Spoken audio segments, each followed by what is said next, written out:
Within the realms of CCM, which stands for Christian Contemporary Music, a term so broad that it is sometimes best left unused for more specific and explainable labels, there exist few artists, groups, or projects that have risen to the level of popular.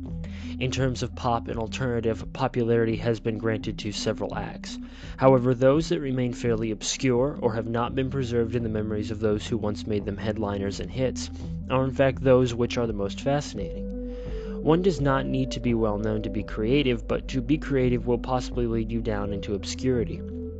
Whether in the mainstream music industry or CCM, those who advance themselves musically are left in the dust of stagnant progression, as paradoxical as that may sound. The same rules apply to the secular market. There are so many artists, bands, and projects that those who are true trailblazers are known only to those who wish to stay behind and forge another path separate from the corporate dystopia of Popstars, celebrities, and household names. The same can be said of genres even more so. Heavy metal, for example, a genre stereotyped by the incorporated groups as the feminine men with masses of hair screaming out cusses, or overweight basement dwellers growling death metal lyrics of gore and Satan. Heavy metal is one of the most creative genres in music, with decades of history, experimentation, subcultures, and impact.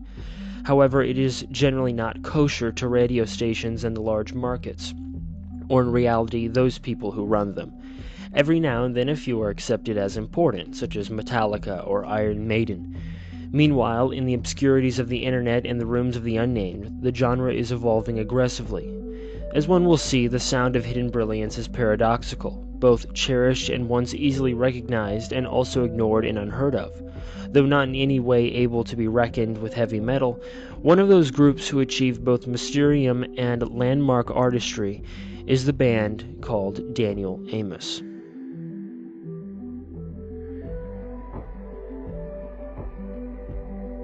No, that's not a proper name, and the confusion must have happened a lot in those ancient days known as the somethings, specifically the 70s, 80s, and 90s. Also a bit of the 2000s and 2010s, but they had already been swept under the rug by rising stars of Christendom's, music. It can be certainly debated if much of modern praise can be considered music anymore, as it has become stagnant from popular material, and to not be cynical, for it can be debated if some of DA's material is even in the realms of music, for some along the lines of audible surrealism.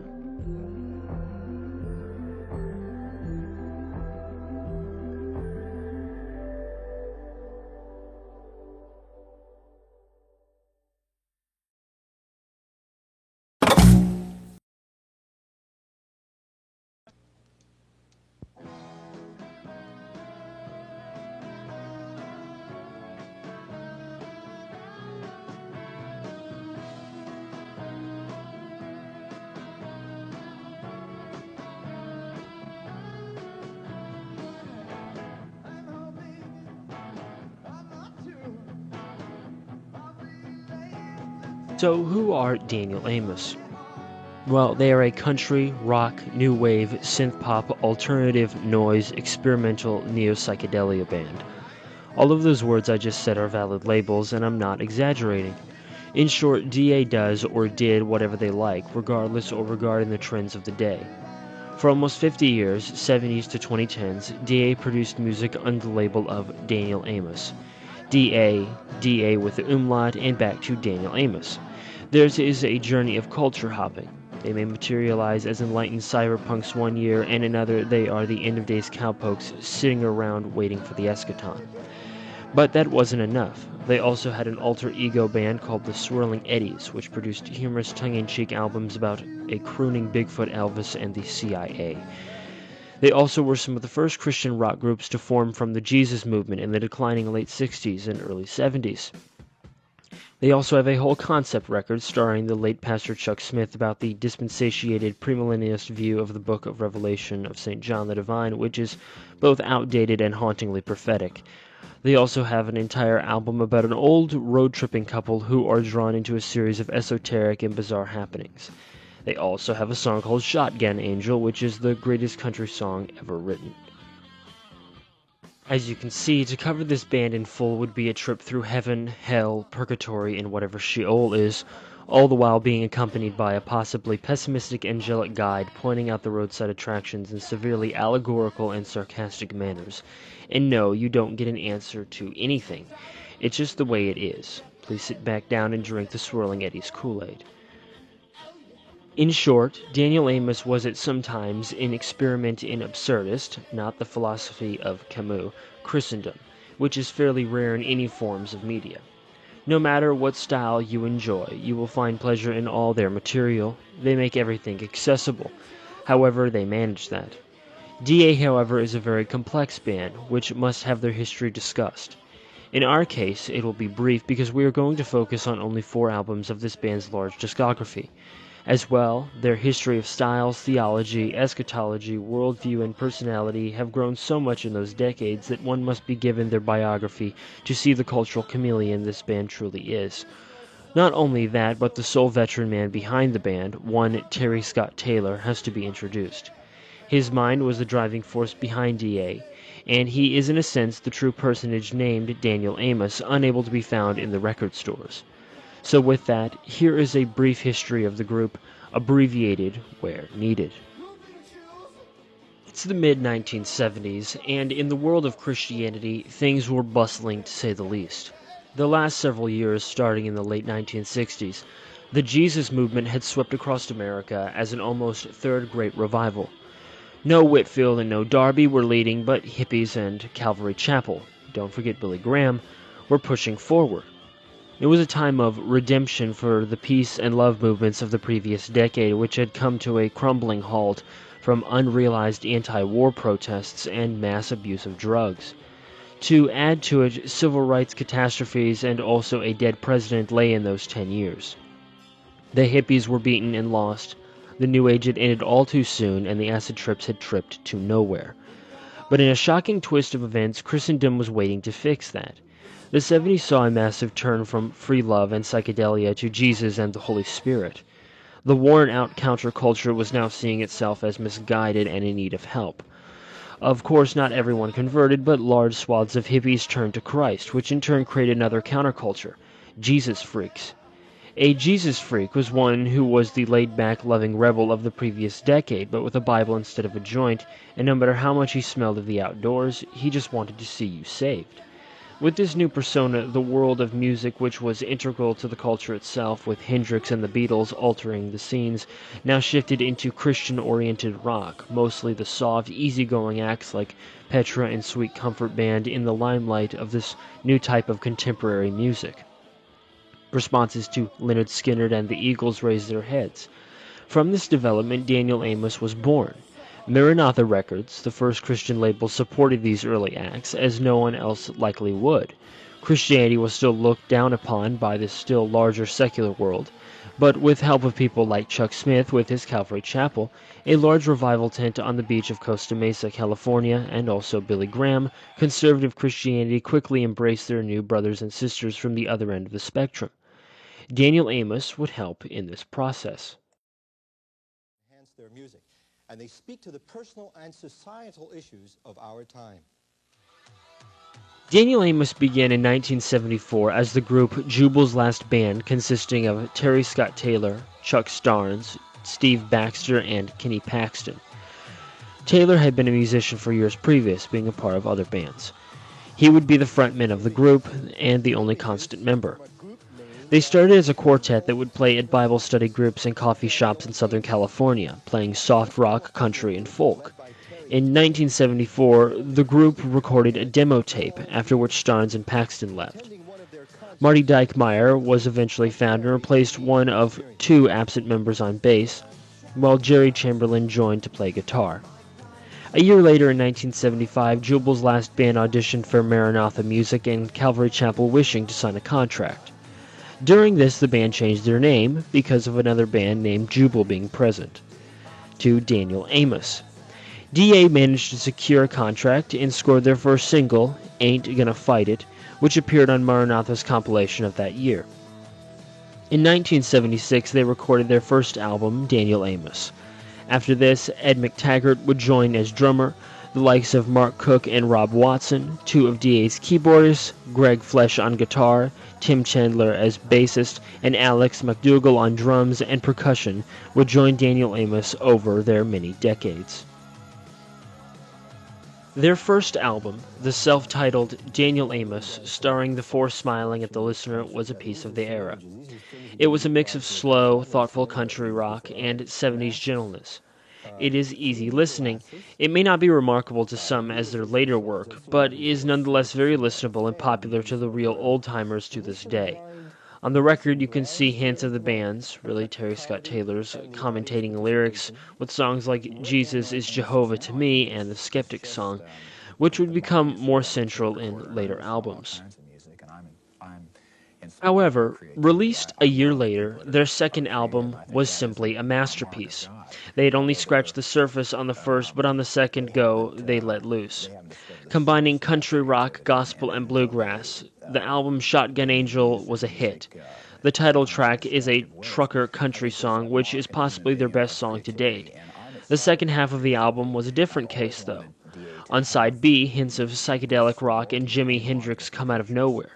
But not just that, but the entire side was a sort of concept album on the Book of Revelation, beginning with the Rapture and ending with the Battle of Armageddon.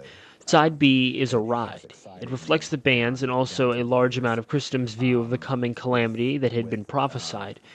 Fueled by that era's fascination with the apocalypse, it was Taylor's opinion that the Trilateral Commission's finest, Henry Kissinger, was the Antichrist, a concept he would later use as a joke. Not only that, but the song Better was an examination of the mark of the beast, replacing physical cash and checks. Digital currencies, anyone. Now, after this, DA switched things up. Their next work, Horrendous Disc, saw them embracing 70s rock and roll and even progressive rock.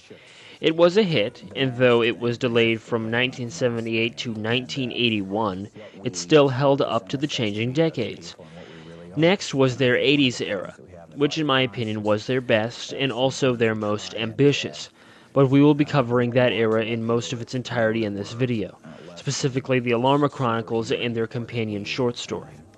But after a long series of changes into experimental rock, new wave, synth pop, and even toying with ambient soundscapes, they ended the 80s with what many consider their best work, Darn Floor, Big Bite, a slightly altered quote from Coco the not-talking gorilla. It was an almost concept album about the mysterium of God and his ways, covering existential themes and post-nuclear landscapes. It was more of an alternative rock record with insane unorthodox guitars and fever dream-like atmosphere, becoming what can be described as a soundtrack to liminal spaces.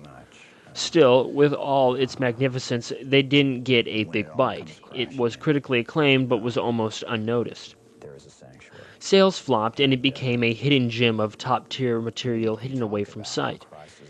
To move on from this, Terry Taylor started a new project that evolved into a full-fledged band called the Swirling Eddies, a comic rock act that parodied DA, featuring old members and new guests, all under pseudonyms. It was a sort of funk rock group that paired DA's satirical religious themes with pure comedy, with skits and absurd concepts like more nuclear war, and later dabbled in almost psychedelia rock again. They managed 5 albums: Let's Spin, Outdoor Elvis, Zoom Daddy, another masterpiece, Sacred Cows, a collection of mutilated cover songs, and The Midget, the Speck, and the Molecule, up until 2007, coexisting with DA and Terry Taylor's solo works. The Eddies did incredibly well and made their mark in CCM as well. Daniel Amos returned in 1991 after a short hiatus with Calhoun, an alternative rock album with focus on acoustic guitar and a very heavy load of anti-apostate religious themes. Songs like the title track and I Will Return would have fellow Christians scratching their heads, as well with their bizarre lyrics. Not only that, but the artwork was designed to look like a Hitlerian or Soviet propaganda poster. In both German and English, embracing DA with an umlaut, the subtitle 32 Songs for the New World Order in German should let you know how this album sounds, near dystopic in parts.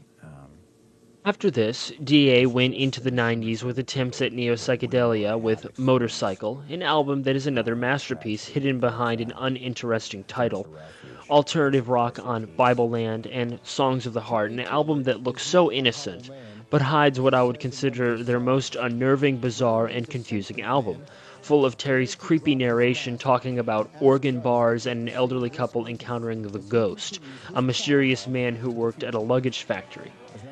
Just listen to the album, you'll love it after about 15 tries. It's very disturbing in parts, but in a good way. After this, Mr. Buechner's Dream came in 2001, which was nearly 2 hours long with 2 sections on 2 CDs. Their final work came in 2013 with Daniel Amos's darkest work, Dig Here, Said the Angel. This album is not as strange as Songs of the Heart, but is much more serious, covering topics of death, uncertainty of the afterlife, God's violence in the Old Testament, old age, misconstrued eschatology, the passing of friends, and God's grace on unworthy man, feeling like an apocalyptic text put into music. Deep, mysterious, and the angelic guide somber as he speaks. It is simply a perfect work to end their history on unless they make another. It is simply ambient, innovative rock with a feel of being at the road's end. Terry Taylor would go on to keep producing work and even release an album in late 2022, This Beautiful Mystery. So with that was the history of Daniel Amos, though short, but now our journey truly begins.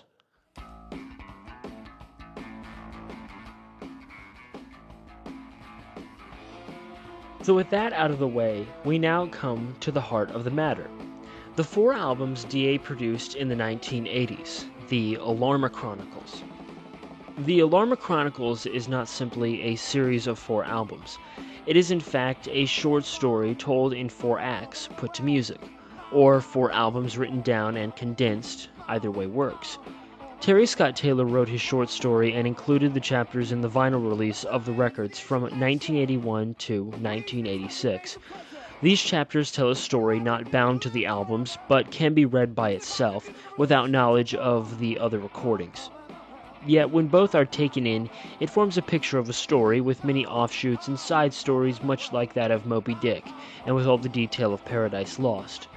The short follows a set narrative, while the albums include songs that link into that narrative, but also has material relevant but not connected.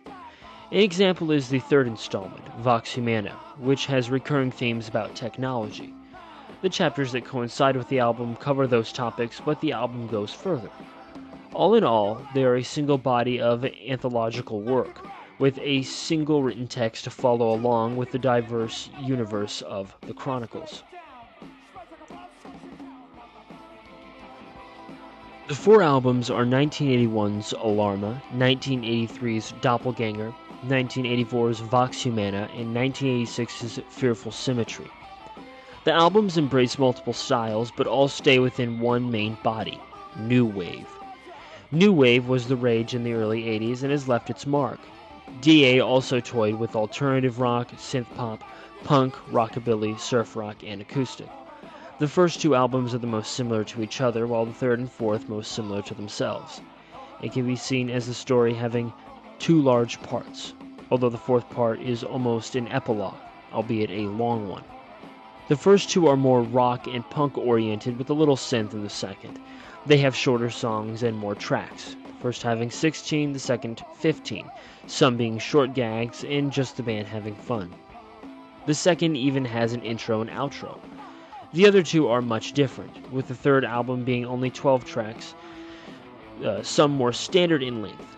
It is also nearly pure synth with a bit of punk thrown in. The 4th is the shortest, with 10 tracks and being unique for its dark and nightmarish atmosphere.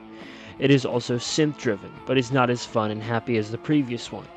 It is slower in some spots, having more soundscapes and digital sounds added. The album sounds how the album art looks, and it is the pinnacle of the quadrilogy according to many. The themes of the albums are various. Topics like the apostasy of the church, religious degradation, social decay, hedonism, materialism, AI, abuse of technology, philosophy, theology, the human condition, man's connection with God and Christ, and also the band's personal experiences. While the collapse of the Christian religion plays a major part in the first two albums, those themes are less focused on, in favor of social issues and philosophic discourse later on. There are many references to the Apostle Paul, but also to the great philosophic poet and artist William Blake. Blake appears in the next two albums, the fourth taking a quote from one of his poems as its title. The series becomes more serious as it goes on, but will fluctuate on attitude. The first is a sort of funny but laid-back experience, while the second is darker, more serious and satirical. The third is more upbeat, but dense in its themes, while the fourth is eerie, dark, and almost sorrowful. The Alarma Chronicles is a roller coaster, but each album works within itself, and each one's contents are fitting to the alternating styles. On the other hand, the short story is different in terms of themes. Not as many topics are covered in the short story, and it follows a narrative. Our main character, an unnamed protagonist, guides us through his experiences, which are all in the style of a modern-day biblical apocalypse. As Daniel and John are witness to parables and dramatic imagery, our narrator is as well. The story consists of 4 different dream visions, if you will, with the first 3 telling a single tale. The last chapter is its own separate story, but is in a sense an epilogue. So many chapters coincide with each album, the last chapter being entirely devoted to fearful symmetry. The story follows our character through his dreams, which are all separate but merge into one plot. The story is not very long, but it is chock full of allegories, symbols, and parables, becoming more and more vague on the setting as it goes on. Where the overlap occurs between album and story, there can be whole songs that are told in written fashion, while general themes are more common. As well, the material on the albums that are critical of people and ideologies are not just made to point fingers. It was intended by Taylor, according to interviews he gave, to also be self-reflection. As one finger pointed, 3 pointed back. And at that, the listener also has fingers pointing back at themselves. The concepts, especially in the first albums, were written from the experiences of Taylor starting around 3 years before the first album dropped. The character in the short story is just as much Terry himself as it is you and I. All are guilty and fallen short of God's glory, as Christendom in its Orthodox tradition has constantly proclaimed. D.A. is simply following the shepherd.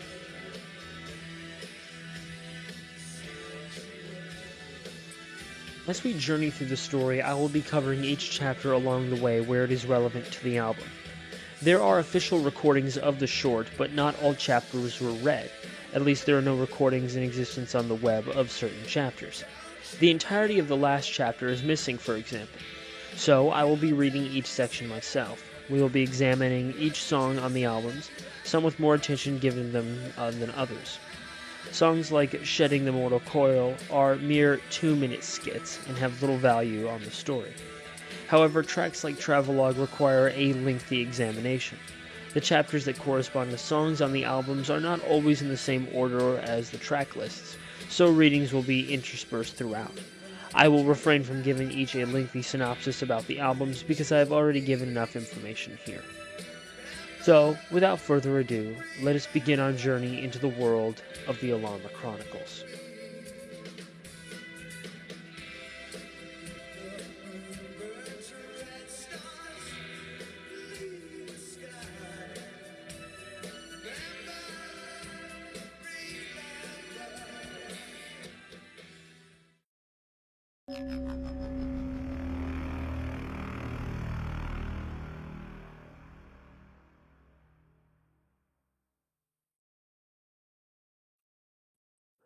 For by him all things were created, things in heaven and on earth, visible and invisible, whether thrones or powers or rulers or authorities. All things were created by him and for him. He is before all things, and in him all things hold together. Shining in the center, my Lord in the center, Jesus in the center, revolving around him, always revolving around him. Was it all a dream? It seems like it now, but then it also seemed so real, more real than anything I've ever experienced when awake. But I was not awake, at least I don't think I was. I don't know, maybe I'm going crazy, but I must write it down before it all disappears, or I will go crazy. It was one night in July, very hot, so hot I couldn't sleep. The steady drone of traffic, punctuated by an occasional screeching of brakes or a blaring horn, didn't help. After tossing and turning in my bed for what seemed like hours, I finally got up, stumbled over to the window, and looked outside. I was shocked. There were no cars, no trucks, no streetlights, no neon signs, no expressway. The overpass by which I crossed over the train tracks every day was gone. The train tracks were gone too. The entire city had disappeared and had been replaced by a tiny village, stretched out peacefully under a canopy of twinkling stars and black space. It was like something out of a book. I brushed back the curtains around my window and stepped tentatively out under the fire escape to get a better view of this strange transformation. As my feet touched the strips of rusty steel, the normally rough surface felt soft and wet, more like the ground on a hillside covered with slick green grass than a rickety old fire escape. I turned around and saw the walls of my apartment house melt away, and I was standing all alone on the serene hillside. All was quiet except for what sounded like the baying of sheep in the distance. No sooner had the calm and stillness of this scene settled over me than I sensed movement in the sky above. Looking up, I saw a great gathering of clouds. Ominous clouds they were, dark and swirling, constantly moving, and in the roar of their gathering, flashes of light appeared for a moment and were gone. Then, as quickly as it began, the activity ceased, and another foreboding stillness fell. Now the only sound was the gentle wind that rustled in the tall grass of the field in which I stood, but I knew the calm would only last for a moment. Then it happened. An awful crack of lightning exploded, shattering the silence and shaking the earth so terribly that I fell to my knees. I looked up and thought I saw words etched in the black sky with fading streaks of lightning-like light. "What is man, that thou art mindful of him?" What I then saw is impossible to describe. It was at once terrible and beautiful. It was as if the universe were being recreated before me. In the darkness, where the glow from the strange writing had now melted away, a succession of fantastic explosions of stars erupted. Cascades of spectacular colors and brilliant lights tumbled over one another. Forms and shapes emerged out of chaotic disorder and then disappeared. Amidst this, the roaring confusion of stars, I saw another strange event take place. Slowly, it took the form of what looked like a fetus. Then, in a sudden flash of transformation, it was a fetus growing and developing into an infant ready to be born, pushing at the membrane of clouds and dust that enfolded it like the rings of Saturn. It was at that moment that the loudest of the screaming solar explosions shouted through the universe, and for an instant the entire sky was a blinding field of white light, then blackout. All was instantly silent, and calm, and dark again. Nothing stirred except for a single luminous star that moved gently across the heavens and came to rest over the sleeping village below me. At that moment, I knew that God had to be mindful of man, and that the question that was now being asked by a voice as still and as small as the village below could not have been made up in my own mind. It was from outside of me, infinitely greater than I was. "Who is on the throne?" the voice asked. I could not answer. I was paralyzed with fear, but an answer came. The King of Kings and Lord of Lords.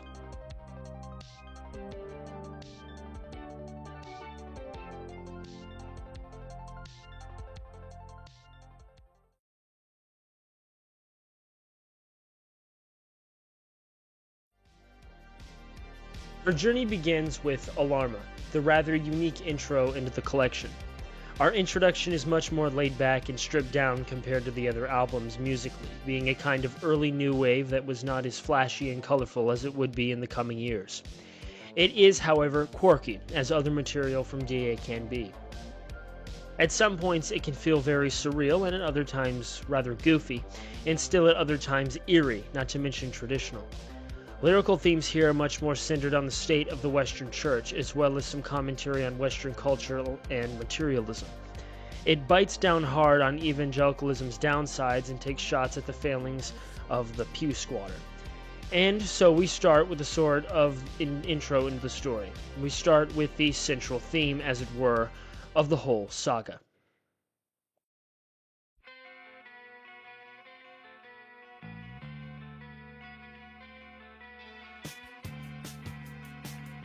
The first song is both eerie and peaceful, setting the tone for certain parts of the album and even later content, and putting in the forefront the main focus of the album and its future sequels, the Creator and His Son. Central theme, the most important thing. Central theme, the tie that binds together. Central theme, every line is breathing. Central theme, another heart receiving. Shining in the center, my Lord in the center, Jesus in the center, revolving around him, always revolving around him. In an interview, Taylor stated he felt inspired by a news program he had seen about the rings of Saturn. I was watching a news program and they were talking about the rings of Saturn, and they were saying that the winds blow through the rings, causing these vibrations that they said sound like solar screams. And that was just awesome to me. And another thing that I had read was concerning the mysteries of the moon, and one of the mysteries of the moon is that when an object strikes the moon that it echoes like a gong. And I felt deep down inside of my heart just how incredible our Lord is, the maker of the universe, and yet him becoming man and walking among us. These astral and cosmic concepts are used as an example of the Creator's universal skill in manufacturing a swirling and cataclysmically ordered universe. And in the midst of it all, man is but nothing, not to God nor to the uncaring cosmos, or so it would seem. Solar screams, I am nothing. Vibrations under the rings, how great you are. Moon like a gong, I am nothing. Deep hollow song, how great you are. Now we begin to come down to the earth's surface, with nature and man, alluding to Christ's incarnate conception and birth. The oceans and howling winds, all even greater than the thing called humankind. Chaos comp rages, and at last we are given the peculiar lyric, the ghost of the heart, foreshadowing the end. Infinite space, I am nothing. Infant moves in the womb, how great you are. Wind and sea, I am nothing. Ghost of the heart, how great you are.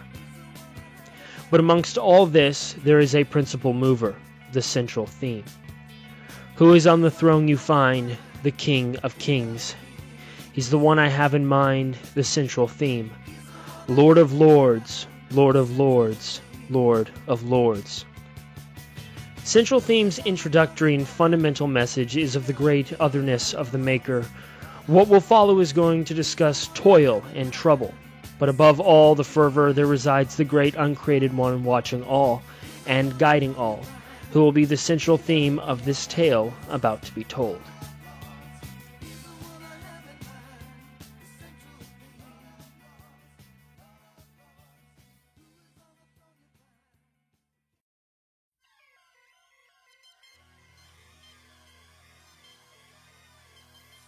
After an intermission of noise and static, a transition which occurs only here and in the next album, we are transported to the title track. Here we are met by the polar opposite of the previous song, and shown that while man is nothing and Christ is center, man has forgotten this fact, even his elect. Therefore, an alarm must be sounded, for there is crisis. The crisis is the Western Church, made up of its Baptists, Presbyterians, and non-denominations, all degrading into something much worse. DA would sound this alarm as the serious problems had already begun manifesting in their own day. But the degrees have increased in our own time, making their warning lightly prophetic, whether they knew it or not. Here the lyrics, though this becomes common at certain points, become cryptic. Nonetheless, the general message can be understood. What is possibly being critiqued here is contemporary Christian music of their own time, as a reference to a reel-to-reel and a radio station. It may be that what we have here is a depiction of watered-down Christian music, which we have been treated to for some time now. It's a brain drain laid down on the reel-to-reel, the warning of the afterlife, the afterbirth, and telling how we feel. However, the main message of the song is the call for alarm, a signal to those who will hear, concerning the souls of men. There is sorrow, there is death, and those who once believed in the truth are turning away. Alarma, somebody's crying. Alarma, somebody's dying. Alarma, somebody's turning away. The environment we are given here is one of indifference and willing ignorance, a lethal combination. Christian music and culture by the early 80s, in Dia's opinion, was vapid and lacking, only a symptom of greater concerns. Sugarcane and cellophane is playing at the radio station, laughs out in the Galilee, believing that it's all elation.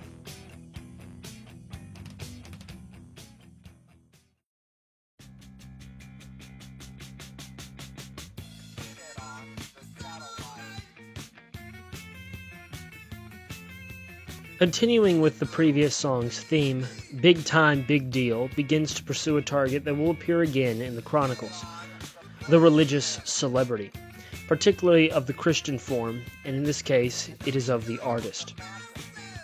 Beam it on the satellite, send it through the TV, get it on the playlist, preach it to the masses. Here we are presented with a Christian musician, one who has sorely confused the Great Commission with his own fame. He fails to see his own accomplishments as inferior to a much greater goal. I want the big time, it's not for everyone. I want the long line to tell them what I've done. Give me a bullhorn, I'll help your kingdom come. I get all this in heaven when I'm done. The celebrity is not an ancient thing that has made it to the modern day. The celebrity is in fact a product of modern culture beginning only in the past couple hundred years. Within that, the Christian or religious celebrity is even more recent. While names like John Wesley, George Whitefield, and Jonathan Edwards were and are legendary for their contribution to church history in the West, they have become more akin to heroes in the minds of the educated than household names in the minds of the celebrity follower. In our modern world, scandalous megapastors, infamous false prophets, and charismatic healers are in the mouths of the so-called enlightened. They all have their achievements, failures, and blasphemies that have been forgiven and condemned. But one that is even more recent than Joseph Smith and Ellen G. White are the artists, and I mean the musicians. Why stop with the little things, wires across the continents, the moment of conversion on the cover of my album? The CCM star has become fully integrated into Hollywood culture, glorifying his own conversion as some monumental event that need be observed and wondered at. The gospel has become a brand with the name of the artist first and the rest somewhere below. He now has the money to make and a gospel to spread. However, both are synonymous to him, it would seem. The contract is waiting. Heard some talk about the big deal. Can't wait, moving on. Can't wait, moving on. Lawyers talking about the long contract. 5 years? How long? Sign here, moving on. Now, the phenomena of the pop rock star with a cross is shown in various forms, Amy Grant being a major one. Even in the world of heavy metal, Stryper stands almost alone. The likes of Kanye West have become part of this elite of wealthy, influential artists who have rode the wave of Christendom, but in some cases only to show their true colors. One step of Hollywood, or in the music industry, can produce greed, oversaturation of fame, and even apostasy. There are those who can take popularity well, others not so well. Divorces, controversies, and fringe beliefs can come from the relationship between the believer and the unbeliever. In the days of when this song was being written, the phenomena was starting to begin. Now, decades later, DA was shown once again to be somewhat prophetic, and they wouldn't just get it right once. In short, blessed are the egotistic, for they shall consume the earth.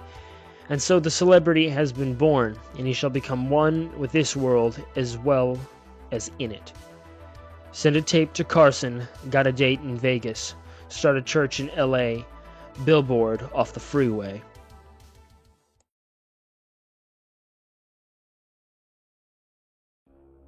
As the sound of the voice died away, I decided to walk down the hill toward the village. It was then that I first heard the shrill cry of an alarm, enveloping and insistent. The sound was almost deafening, and I began to run to escape its strident shrieking. As I approached the small, peaceful village, I realized it had changed into a great, dark, and silent city. With the alarm now only a painful ringing in my ears, I stood before the gates of the city where a sign announced the ironic name of the place, Light of the World. It had to be some sort of bizarre joke, as the only light emanating from it was dim and pallid. I knew that I was back in my own time now, although I didn't recognize this city. A tangle of electric wires wound their way like multicolored snakes above the buildings, and I could almost feel the tingling current running through them. I entered the gate and began to walk the silent streets. I heard nothing except the sound of my own footsteps and the eerie trickle and drip of water from old rusted pipes. I saw no one. Perhaps they were all asleep, I thought to myself, but the silence had the feel of death. I felt cold and somehow very sad. It was then that the voice I had heard on the hill spoke again. I stood still. I could not help but do so.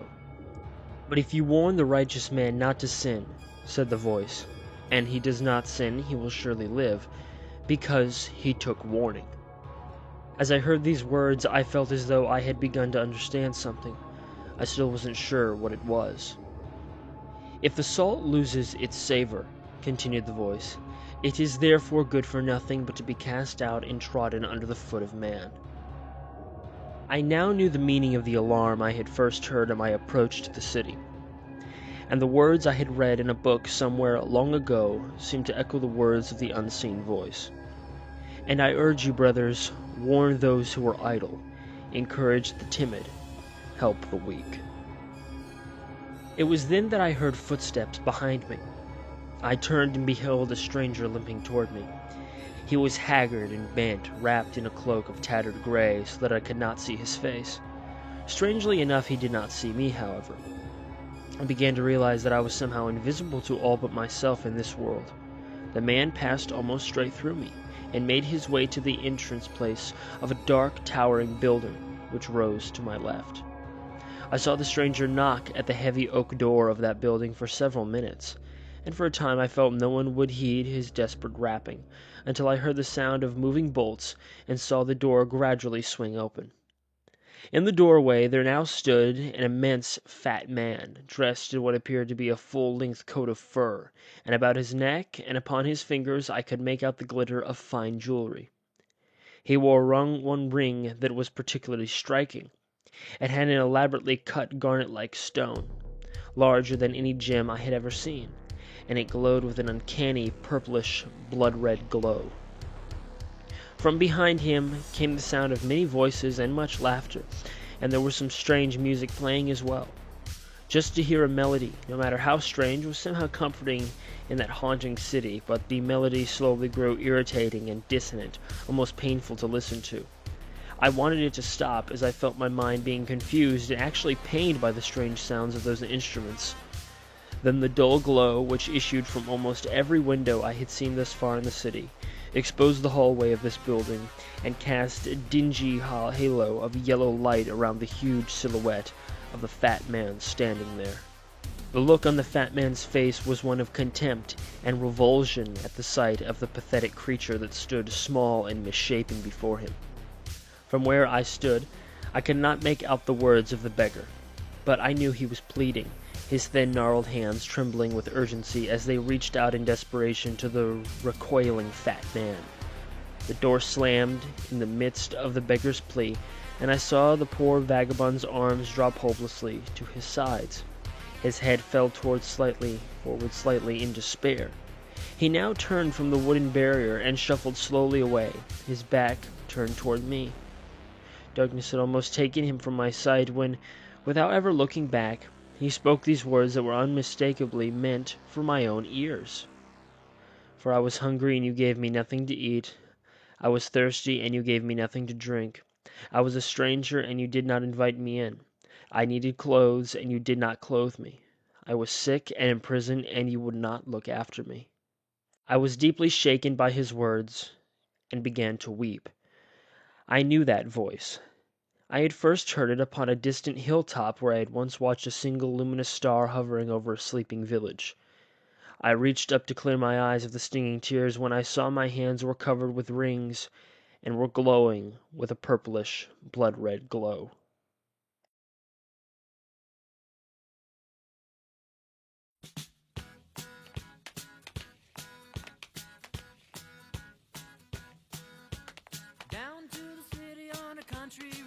Taking us away from the real world, Props transitions into an absurd reality, narrated by an actor in his world. Taking the theme of the world being not really what it is, a concept explored in 1984, The Truman Show and The Matrix, among others, but here in a more comical light, one of a stage and theater. It narrates the main character's role and eventual signing off.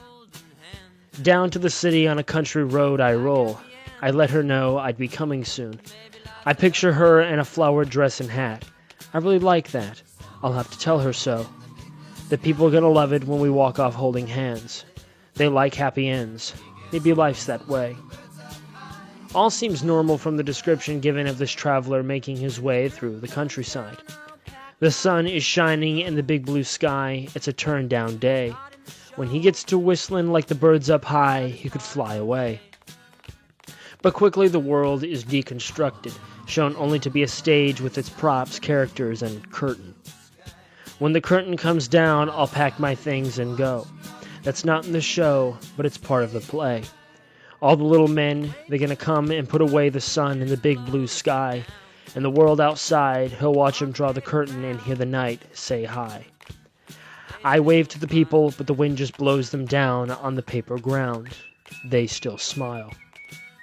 The last description of the smiling people who are either not real or metaphysically dead ties into the short story in its scene with the church. We leave this world quickly, however, and move on to another closer to our own.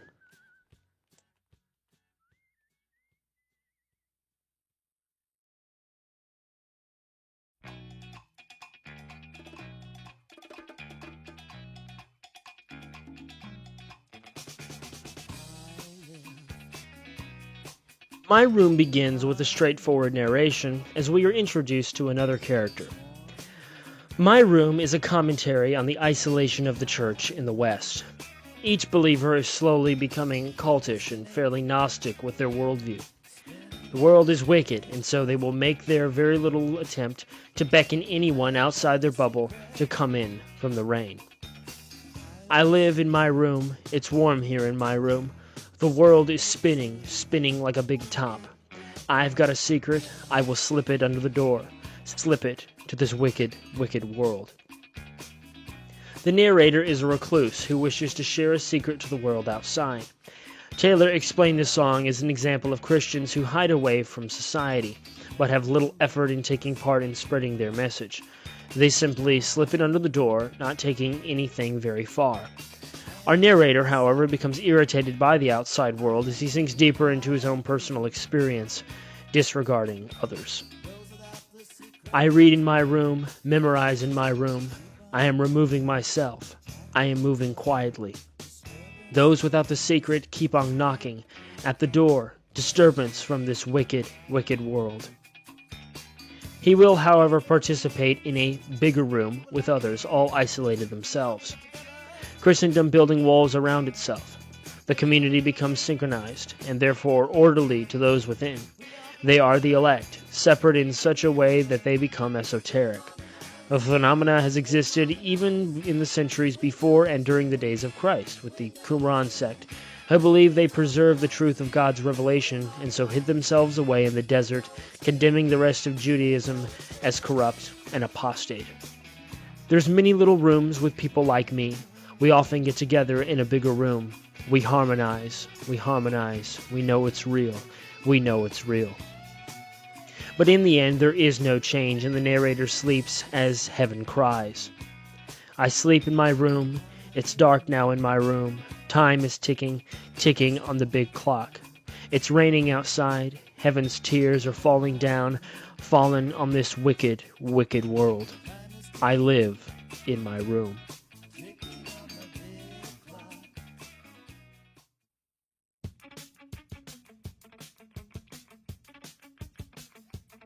Talk of starvation of foreign children and the impoverished overseas can become monotonously shown as advertisement, and the real issue becomes a sort of saying. The parent tells the child picky over the vegetables that an infant in Africa is starving, so he or she should eat their food. But in the worlds of some of the evangelical, the suffering of others, especially the young, can become unimportant. Charity may already be taken care of in their lives when they simply feel sorry for them. In Faces to the Window, we are presented with a character, one of self-righteous stance, who is tormented by the destitute state of the haunting impoverished. I go to work, I work hard, I do come home exhausted. I go to sleep quite early, lights off and I roll over. Nice and keeping warm, the morning comes too soon. All is well, it's okay, till I hear the bell, and I say, my little breakfast is a little bit of hell. Our character is evidently the middle-class working man dealing with his own problems. He goes to bed early, taking comfort in his rest, but to no avail, for the sun will rise. The alarm goes off, starting the crisis. He proclaims his lament, a taste of hell awaits.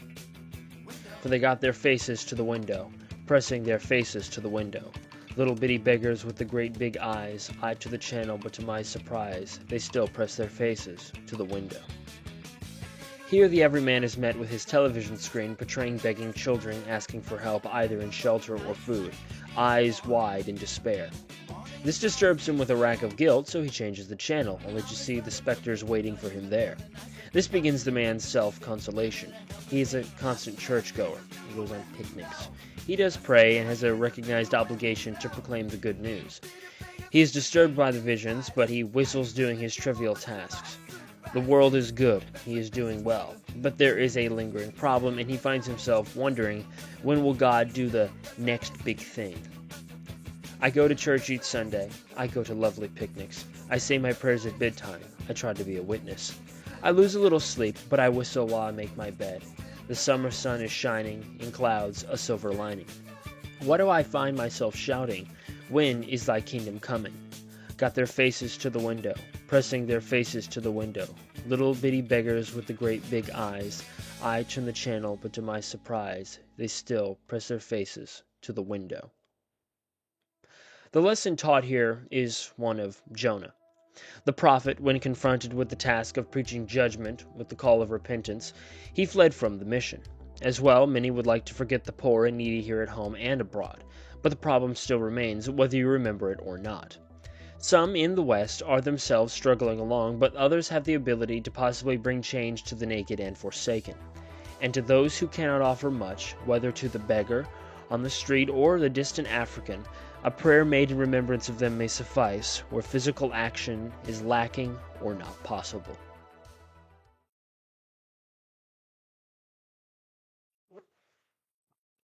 If anyone teaches false doctrine and does not agree to the sound instruction of our Lord Jesus Christ, he is conceited and understanding nothing. He has an unhealthy interest in controversies and arguments that result in envy, quarreling, malicious talk, evil suspicions, and constant friction between men of corrupt mind. Therefore, do not let anyone judge you by what you eat or drink, or what regard to a religious festival or a Sabbath day. These are a shadow of things that were to come. The reality, however, is found in Christ. The distant sound of some fervent electronic oration now echoed through the streets. Still dazed by my strange encounter, I made my way toward the sound of the strident voices. When I had walked some distance, the words of the speaker became increasingly clear. I rounded a corner and was suddenly in the midst of a large crowd of people gathered around a platform. There on the stage stood a middle-aged man, tall and slender, dark-haired and dark-eyed, who spoke through a handheld speaker in a voice so commanding that he captivated his audience. He was literally spellbinding. I cannot recall all he said, except that at times his words were taken directly from the scripture. Then at other times he would begin to talk in what sounded like nonsense syllables, suddenly interjecting in hysterical command so ridiculous it would have made me laugh, had it not been so vehement. "Take off your shoes! Take off your shoes!" he was screaming, as though his ridiculous request was the fundamental scriptural commandment. "Take off your shoes!" he screamed again. The falsity of his tirade seemed so apparent to me that I felt the entire crowd must realize this ridiculousness of the situation and the lunacy of the speaker. I was certain that now that he had shown his madness, the crowd would disperse and ignore his ravings. But it was not to be. I saw that looks of guilt and shame covered the faces of those closest to me, and they, along with many others, actually began removing their shoes in accordance with the insistent command still being bellowed from the stage. At last, when all the crowd had removed their shoes, the leader stopped his harangue and stood silent and smiling above his barefoot and obedient flock. "Now," he said gently, raising one hand in a gesture of blessing, "go out into the world and teach others to do likewise." The crowd quietly began to disperse. I saw the leader step down from the stage and disappear through a curtain, though not before I had seen him take a large roll of cash from his bulging pockets, money he had apparently collected from the people. He began to count it even before he was out of sight. The sea of shoes that the people left behind suddenly began to melt like wax in a flame, forming a glowing river of purplish red that crept through the streets of the city. I was so disturbed by all this that my immediate thought was that I must take the stage and set the truth in order. I must call the people back and warn them of the strange disguises that had distorted the truth of scriptural teachings. I had to warn them to abandon these silly habits and traditions that obscured the real truth and meaning that these outside the city are seeking. I began to run toward the platform, but I had not gone far when I realized my mission was finished before it was begun. I remembered that I was invisible. I could not be seen, and I realized that I also could not be heard. I had no choice but to watch and listen. I was angry. Now I realized my calling, but had no way of implementing it. I had spent most of my time in my own world as a quiet, somewhat confused person, but here my appointment seemed so clear, my calling so important. As crazy as all this seemed to me, I knew I was the only sane mind in this mad world. I felt I had remembered what was true, could see through the mask of these impostors who were selling their lies as truth, but I could do nothing about it. I was alone again, dazed by these bizarre occurrences. I had hardly noticed the light breeze that began to stir through the abandoned streets, and which gradually increased in force. It was not until I was in the midst of a storm like winds that I realized what was happening. I ran desperately through the streets in order to find shelter. After running only a short distance, I fell to the ground, feeling it tremble beneath me. I heard through the squall what sounded like great hammers striking the earth. What made me turn back to look, I cannot say, but what I saw was terrible. Looming high on the horizon, one-eyed and gruesome, was an immense giant that towered over the city's tallest building, destroying whatever was in his path. His breath was the source of the city's tempest, and the sounds I heard were the sounds of rage and destruction. He was coming toward me, and for a moment I was paralyzed with fear. I knew that I had been able to move. I was still powerless to warn anyone. Suddenly my paralysis was somehow broken, and I felt a source of strength tingling through my body that I knew was not my own. I did what seemed futile and ran as fast as I could from the shadow of this giant of destruction. I was invisible, but I knew I was not invulnerable.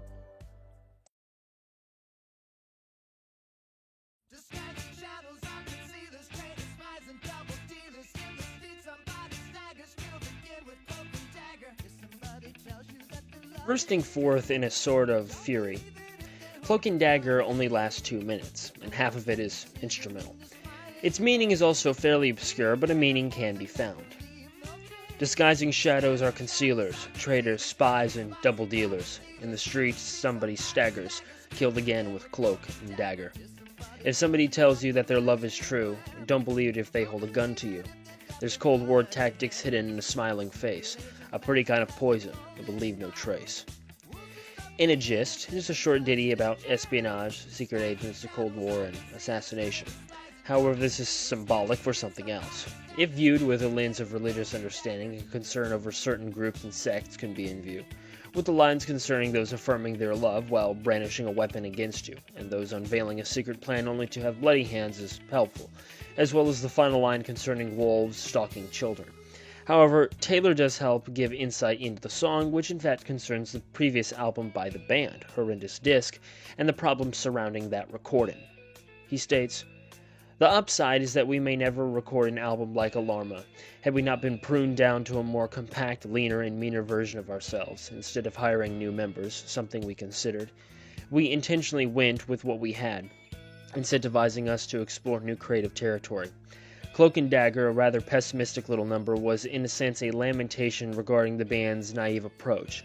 At times, to the business end of our little enterprise and the acknowledgement that had been wiser and more discerning, we may be able to avoid the pitfalls of being involved with a few, quote, less than scrupulous individuals down through the years. The song offers no profound insights into how to avoid chicanery in one's professional or personal life, other than to suggest that the wolves are out there, and if you're wise, you will avoid acting impulsively anytime one of them dangles the carrot of your desires in front of you. What does it profit a man if he gains the whole world and loses his own soul? Here's to prayer, patience and wisdom over impulsiveness and instant gratification. If somebody tells you about the master plan, don't believe it if they've got the bloody hands. Secret agents masked in plastic molded smiles, wolves that stalk the innocent and trusting child." To supplement to the intending meaning of the track, one impression that can be gained from this song is this. There is the phenomena within Christianity and its outer circles of heterodoxy to form groups and sects as restorationists. The Seventh-day Adventists, the Jehovah's Witnesses, and the Mormons are heterodox examples of this. Outside the circle, there are, of course, groups closer to orthodoxy that would fall into this category. What bind these groups together is the claim of true knowledge and accurate preservation of the faith handed down 2,000 years ago, and that the other branches of Christendom are in fact apostate and, to an extent, evil. They all have their point in the last 2 millennia where they say something went astray, and that only they are the restored faith in response to the wicked machinations of the Catholic Church or Protestant plurality. However, as they tell you of this master plan of the evil one to destroy the church, they themselves preach theology and history far from compatible with Holy Writ or tradition. They in turn write their material, condemning the sacred writings of the church as corrupted, and establish leaders who dispel new revelation. Their conspiratorial mindset is a snare to the slightly suspicious, who will possibly be taking under the wings of a strange faith. The same set of factors, give or take, can also be applied to more traditional groups or figures who would fall under the category of prosperity gospel and word of faith promoters. In short, if they tell you they know of the master plan, do not believe them.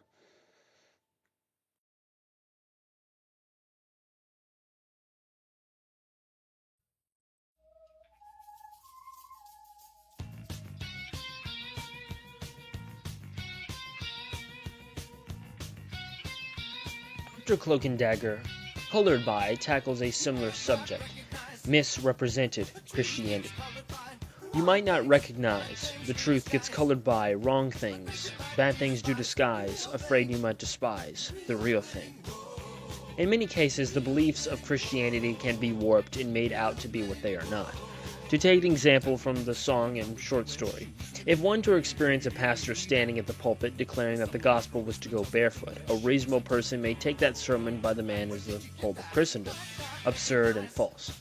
This creates a philosophic barrier between the true devotee and the skeptic in many cases.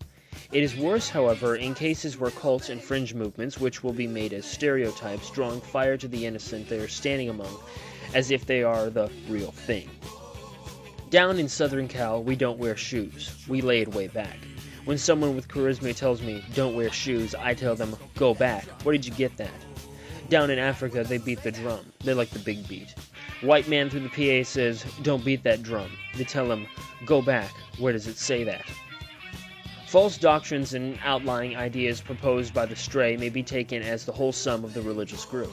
A person should not assume that all Muslims blow up buildings for Allah because they heard the story of many who did. Such an observation is sensational but in no way factual. And nonetheless, the church itself may quarrel because of the same thing, but internally. D.A. shows this with a comical set of lines, but controversies over head coverings on women, baptism of infants, and 3,000-year-old Jewish Levitical food laws brew and boil over. Few wish to talk about or clarify God and his own Son, the real thing. Down at the little church, they all wear hats. They feel they're doing right. Over at the big church, they hate those hats. It gets them uptight. Now, is that right? As well, at the root of the problem lies the coloring in of the faith, as it were, to disguise it as something else, as a way to draw attention to itself or become appropriate to the culture around it. The modern circumstance of churches attempting to become more secular in nature, i.e. playing secular music, using lingo and jargon of the day, and meeting in cafe shops and breweries, is example. It stems from a fear that society will become dissatisfied with the church if it is not in line with secular culture, which will in turn leave the pews cold. It is adaptation, but one which compromises the truth for feeling and image, such a thing that will in time even drive away the seeker who wishes to find the real thing.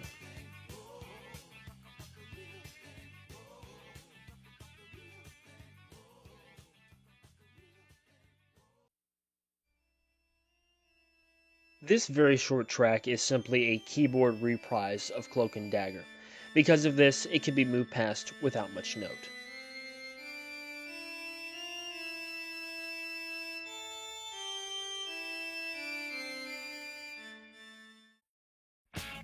One of DA's main missions was not just to produce interesting music that had important messages. Their overall goal was simply evangelical, like many CCM bands and artists of their day. Compared to Christian music of our own day, there was more often than not a dual nature of being both artistic and faithful to the gospel. There was indeed a goal of salvation of the listener, as well as entertainment value and inspiration. It was the best of both worlds. Speakers covers this mission and the battle for the listener, over the now much more defunct radio, which is still being slowly replaced by other forms of media. The radio where Daniel Amos' music sadly now no longer plays. You're speeding, you're going, running everywhere. Can't tell you in person, tell you on the air. I get to tell you, a chance to tell you, through the speakers, through the speakers. How can I love you, do the best I can, through the speakers. Left and right, the killers, crazed in stereo, their words are like bullets from the radio. I want to warn you, a chance to reach you, through the speakers. How can I stop you, do the best I can, through the speakers. They are a band making entertainment, but they see a battle with their music. Just like the punks and hippies, their culture and music was more than fun exercise. There is purpose, but the task is a challenge to slip through the other songs made from much less ecclesiastical artists. DA needs to tell you the truth of the matter. The greater power is going to have to say what can't be said. The deeper power is going to climb like magic to your head, into your heart. There's buzzing, there's static, someone's on the line. Will DJs be playing this a second time? I better tell you, Jesus says he loves you. Through the speakers, through the speakers. It is ironic, however, that now many decades later, evangelism as music is almost non-existent. CCM is more about the entertainment value or its spiritual feeling to the already saved. Radio still plays Christian music, but the depressed and downtrodden individual in need of spiritual help will likely never touch the dial to turn it to the Christian station. As well, Christianity leaking into the secular waves is much less a possibility nowadays. The future, seen previously by DA in my room, is now already here, long after they said their part through the speakers. Maybe one chance to do the best I can through the speakers. Fade away, who will get the final say? Through the speakers. I ran until I could run no further. I collapsed to the ground, my lungs burning with fear and fatigue. I looked up and saw that I had fallen right in front of the entrance to a small, white, stuccoed church. The sign outside the door read, "Welcome visitors, the Church of the Divine Dilettante. Sermons day and night by Reverend James Cursory. Tonight's sermon, Overcoming Fear." With the giant not too far behind me, his breath hot and powerful on my back, I rushed into the church, passing unnoticed and invisible through the closed doors. Exhausted and breathless, I felt for some reason momentarily safe within the refuge of the church. I took a seat at the back of the sanctuary. The room was filled with the congregation singing. The words of the song I vaguely recall went something like this. We harmonize, we know it's real, we know it's real. I noticed that all of the people were neatly groomed and extremely well dressed. From a television set hanging over the pulpit at the front of the church, there appeared the face of a man, rather plain-looking, undistinguished except for the constant smile upon his pudgy face. The singing ended, and the man led the congregation in a prayer, after which he started his sermon.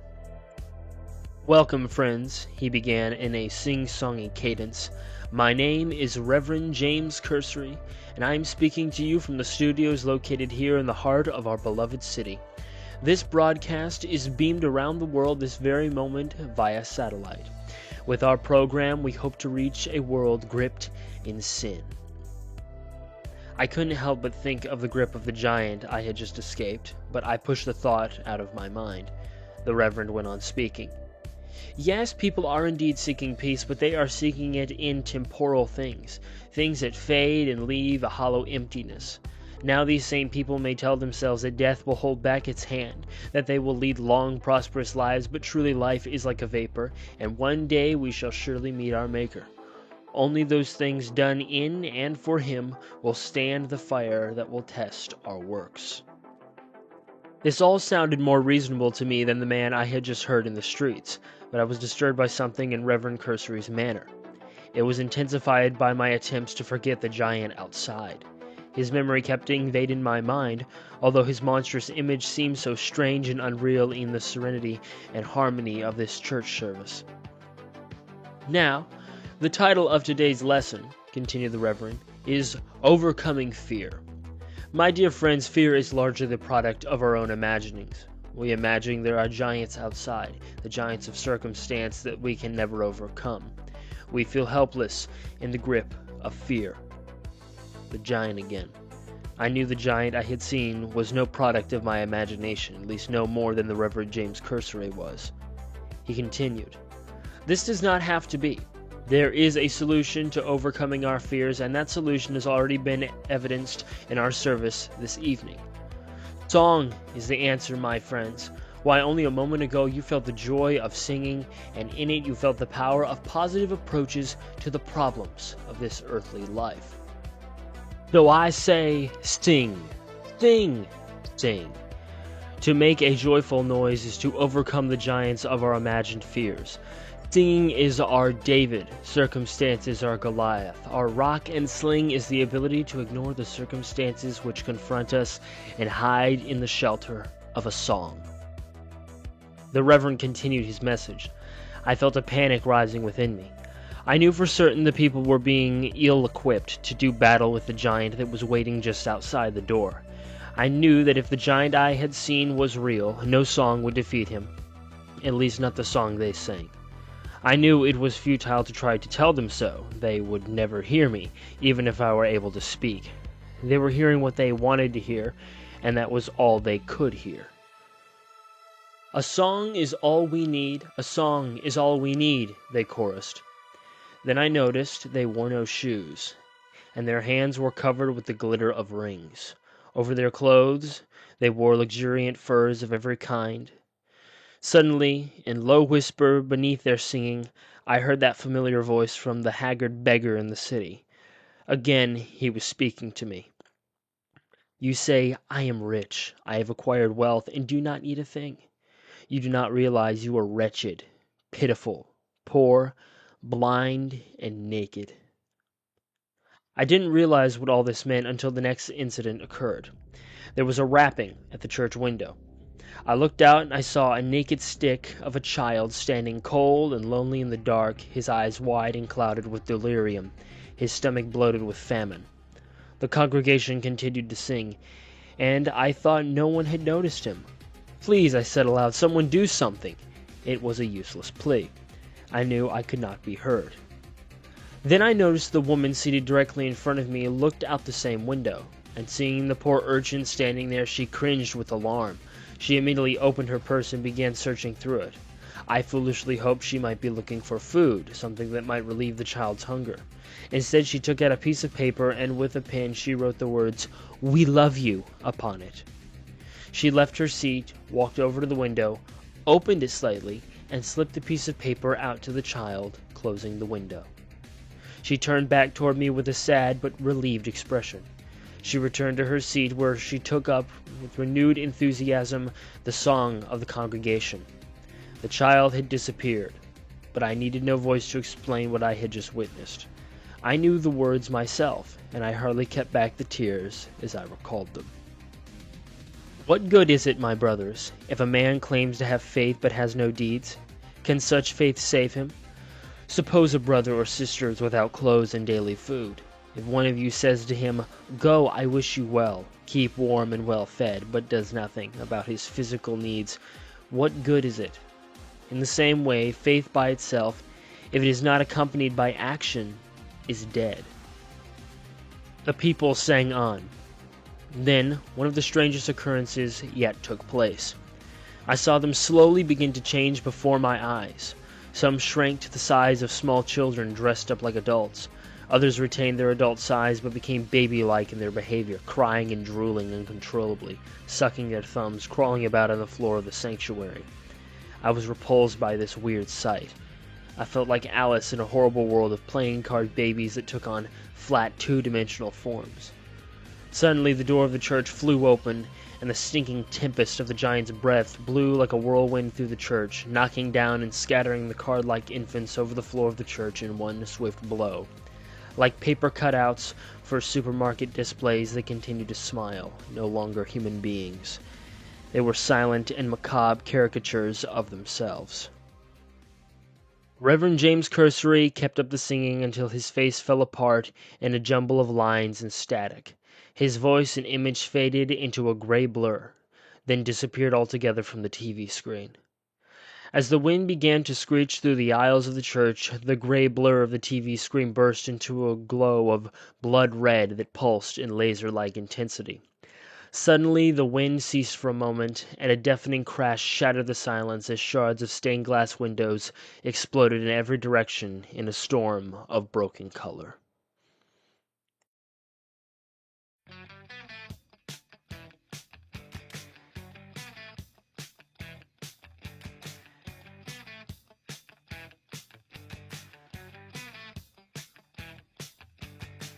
Baby Game is one of DA's more far-reaching songs and even approaching meme material. In the modern internet, the character of the unsuccessful slop who lives in his mother's basement, covered in chip dust in the light of his computer screen, has become a mythological character in his own right. Gilgamesh and David stand forgotten, the true internet villain. This song, however, follows a similar character, seen through the eyes of the parent, but instead female. The principle stands, however. In this song, we have here the spiritually immature and underdeveloped. She was so sweet once, she was innocent. Now she's a crib case. It's all very disgusting. She fell in love, but she fell out again. She cries for her milk when she should be eating. Harry states, "There is a point at which God doesn't tolerate man's hardness of heart and sin. It's the same with us. Sometimes we just need to shake a person and say, hey, get up and get going, because all you're doing is making excuses. If there is a place for anger, I think our anger needs to be checked by the Holy Spirit. It needs to be motivated by love and concern and a desire to see the end result in that person's life." She's helpless. She plays the baby game. She's going nowhere. She's staying the same. Little birds are helpless, way up in the tree. They cry for a mother almost constantly. But little birds must one day take their wing. I told her this. She threw her rattle at me. In the world of Christendom, actual commitment to the religion can be lacking. From regular study of Scripture, prayer, church, which are personal things, to evangelical action and being about the Father's business, all these are ignored by all in some degree, and excuses will be made to not act and simply be nominal as to what they identify. In ancient Near East thought, a thing had no existence until it had a function. A Christian is a created thing with function, not a nameless statistic in a survey of the world's religions. She keeps on crying. It should be for shame. Talks her gibberish, can't say her name. No direction, purpose, or aim. When she ought to be walking, she's acting so lame. I'll do my best. I'll let her lean on me. With some encouragement, maybe I'll reach her. I can still love her, treat her tenderly. I'll take it slowly. There's so much to teach her. It can be the case where a believer will fall into spiritual immaturity due to doubt or spurious teaching. This will turn the follower into a half-hearted skeptic, critical of their own faith and constantly in fear of the next thing that will destroy their worldview. This, of course, resets them as they deconstruct. However, how they reconstruct themselves is very important, for if they fail to do so, they will go astray, never building themselves up again, becoming infantile in their knowledge, and likely antagonistic to the faith they once thought they understood.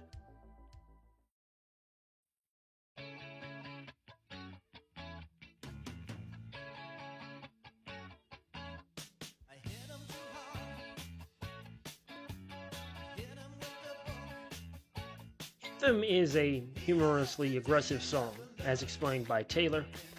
I don't recall any specific incident that might have inspired this song. I think it was more of an accumulation of total experience, having seen this kind of religious bludgeoning over the years. I may have even done a little of it myself in the early days of my zealotry. The crux of our relationship with God and our neighbors is love, not self-righteousness and judgment. This is the simple message of the song. I hit them too hard. I hit them with a book. He had to take another look. When I hit him with love. Love for their heart, respect for the mind. She said yes this time when I hit her with love. In an attempt to share the gospel with another individual, overpressing will do the opposite effect intended. The receiver may feel offended by bombastic and possibly self-righteous explanations of God and making arguments intended as evidence that become used as insults to the skeptic. Humility and understanding are an evangelical necessity, but they may be forgotten, which leads to worse results. Presentation can be everything to a person, and proper presentation, though possibly offensive because of truth claims, is essential. Lonely hearts need tenderness. Give them your very best. Words have their place, but live what you say. God can have his way. When you hit them with love, hit them with love. Words have their place. Live what you say. In the end, a person must do their part, but God in his omnipotence will pursue them or leave them to themselves. Too many, Christianity has become a symbol for hate and prejudice. This is an absurd belief, but voices who claim to represent it help form this mental image within the person. Love and charity is a most important part of the gospel because a message of love and hope means spoken in such a way that becomes self-pious, and overly condemning will become a byword to the nations.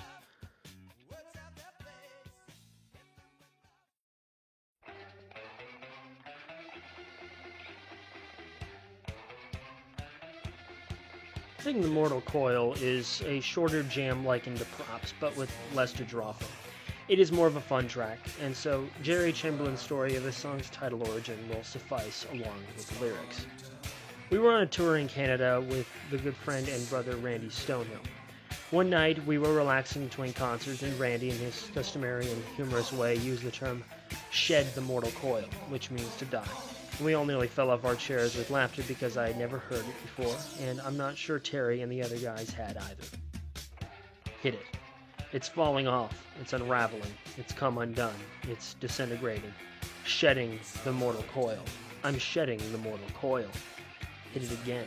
It's out of date. It's unnecessary. It's breaking down. It's all over. Shedding the mortal coil. Watch me now. I'm shedding the mortal coil.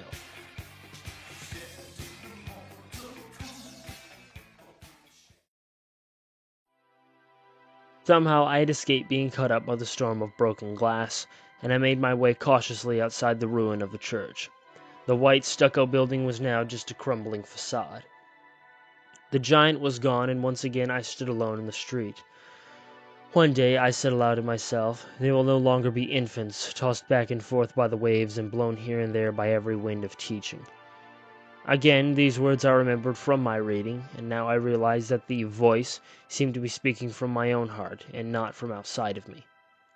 A feeling of deep longing now possessed me. I was overcome with the desire to be delivered from my earthly plight, to be free at last from the realms of heaven.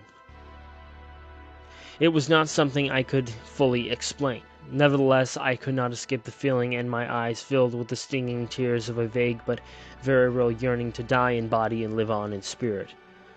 Suddenly, I became dizzy. The city was now spinning, swirling whirlpool that sucked me into its vortex. The blare of sirens filled my ears, and I felt myself rocketing through time and space. Color and light flashed like shimmering, iridescent droplets. "What I tell you in the dark," said the voice of my vision, "speak in the daylight. What is whispered in your ear, proclaim from the rooftops." I knew the time would come when I would one day write down the full record of my journey, but that time would not come soon.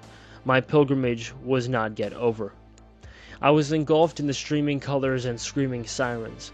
My mind was filled with voices asking broken questions. Some of the voices I knew.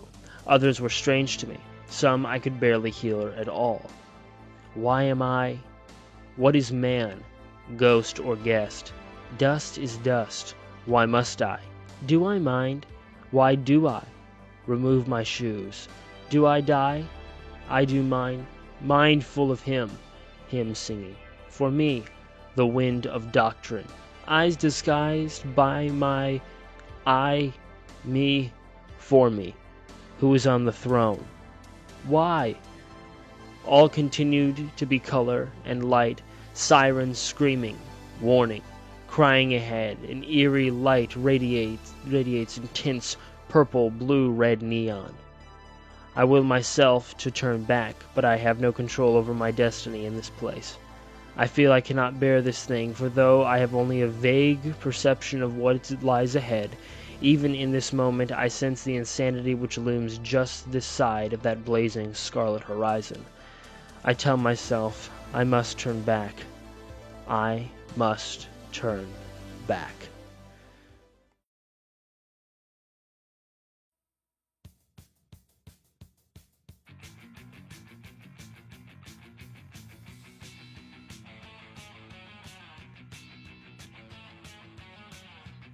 Few songs Daniel Amos has recorded as tributes to the Beach Boys and Southern California beach life. Endless Summer is a proper surf rock song, commentating on the materialist secularism of Western society. In view is particularly Hollywood and celebrity culture, and the obsessiveness with getting the best right now. Surfer boys, surfer girls, and all those hoping to catch the ultimate wave. We were looking for an endless summer. It's no surprise we'll be looking endlessly. Harry explains, "This song's an important one because what it's really saying is there is an endless summer that exists, and it's an eternal one, and it's one that we will spend with Christ. But if we're looking for an eternal summer on this earthly plane, it'll be something that will elude us. We can fill ourselves up with days of laying around on the beach and surfing and partying, and if we were fortunate enough to be able to afford to do nothing but that, we would still sense emptiness inside. We would know that wasn't what we were really looking for, that it was something else, because the thing we were really looking for is peace with God. Surf and sand, eternal tan. We paid the price in looking twice our age. We were looking for an endless summer. It's no surprise we'll be looking endlessly." In our age of indulgence, it is the norm for celebrities to do plastic surgery and insert body part jobs, to the point of freakish mutilation. The nihilistic mindset of the wealthy and famous causes them to only do harm to themselves in an attempt to suck the world dry and then suck the humanity from themselves.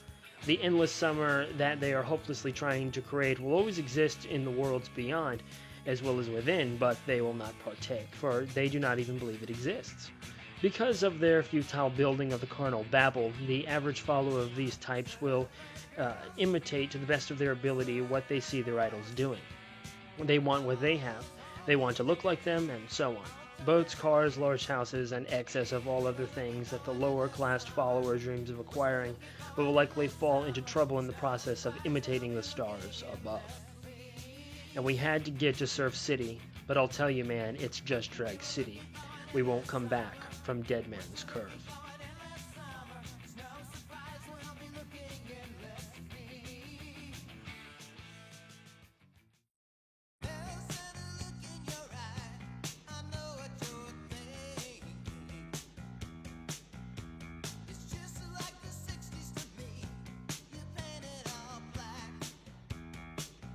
After the more experimental and quirky songs before it, Walls of Doubt is a much more standard song, and its theme apologetic. Harry states, "Whenever I attempt to pass on a bit of inspiration or challenge to others, it always begins with me. I need to remind myself of these things, and in doing so, I'm hoping it will be of value to my listeners." The song is about faith, not blind faith, but faith based on reason. This song is saying that your questions concerning God or faith or whatever can be answered to an extent, but sometimes, even if you don't have all the answers, you just need to let go and surrender. There's that look in your eye. I know what you're thinking. It's just like the 60s to me. You paint it all black. It's alright, run if you want to, but I see you coming through another wall of doubt. There is one thing any religious person has most likely experienced. It is doubt. Doubt of their faith. There are two forms of doubt: momentary doubt of growth and chronic doubt of decline. Former is the most common, and it is the doubt which vindicates the person to gain a better understanding of God, creation, and all that comes with it. In the end, the doubt will be made uncertain or completely void. Thus, apologetics exist to defend and confirm. Chronic doubt is the seed of apostasy, change of religion, deism, and atheism at last.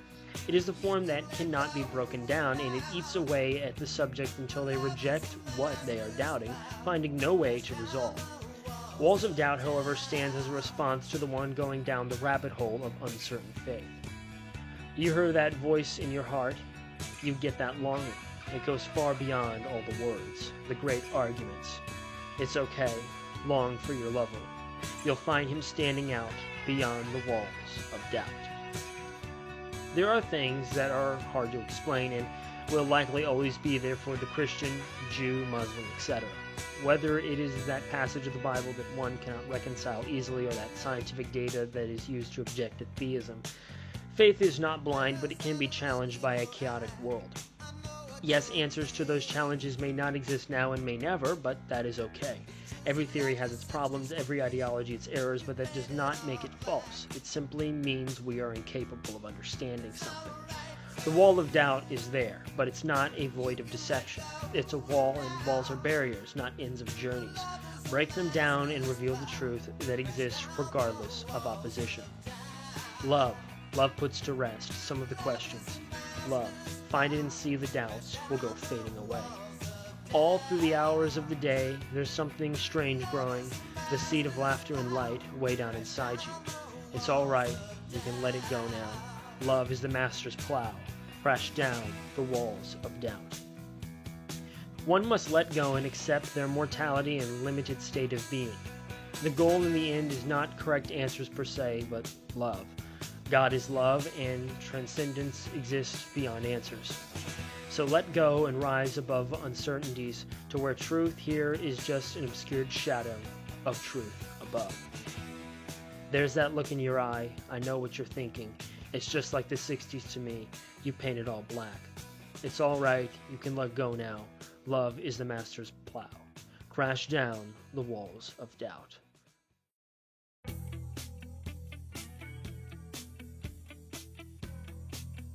The first chapter of the Chronicles now closes.